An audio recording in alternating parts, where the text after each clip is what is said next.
பாலஸ்தீனம் மீதான இஸ்ரேலின் தாக்குதலை உலக நாடுகள் அனைத்தும் வேடிக்கை பார்த்து வரும் நிலையில் பாலஸ்தீன மக்களுக்கு ஆதரவாக சென்னை ஐஐடியில் தங்கப்பதக்கம் பெற்ற மாணவர் இஸ்ரேலுக்கு எதிராக குரல் எழுப்பியுள்ளார். சென்னை ஐஐடியின் 61வது பட்டமளிப்பு விழா ஐஐடி வளாகத்தில் நடைபெற்றது. இதில் தங்கப்பதக்கம் வென்ற தனசை பாலகிருஷ்ணன் என்ற மாணவர் பாலஸ்தீன மக்களுக்கு ஆதரவாக பேசிய வீடியோ தற்பொழுது இணையதளத்தில் வைரலாக பரவி வருகிறது. To say something very important.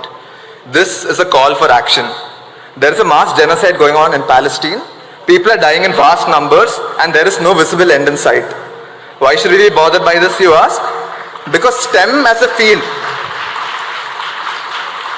அவர் பேசுகையில் பாலஸ்தீனத்தில் இனப்படுகொலை நடைபெறுகிறது எனவும் பெரும் கார்ப்பரேட் நிறுவனங்கள் போரை நடத்த கூடிய நாடுகளுக்கு நேரடியாகவும் மறைமுகமாகவும் உதவி செய்கின்றனர் எனவும் பெரும் தொழில்நுட்ப நிறுவனங்கள் பாலஸ்தீன மக்களை கொல்ல தொழில்நுட்பங்களை கொடுக்கின்றனர் எனவும் குற்றம் சாட்டினார்.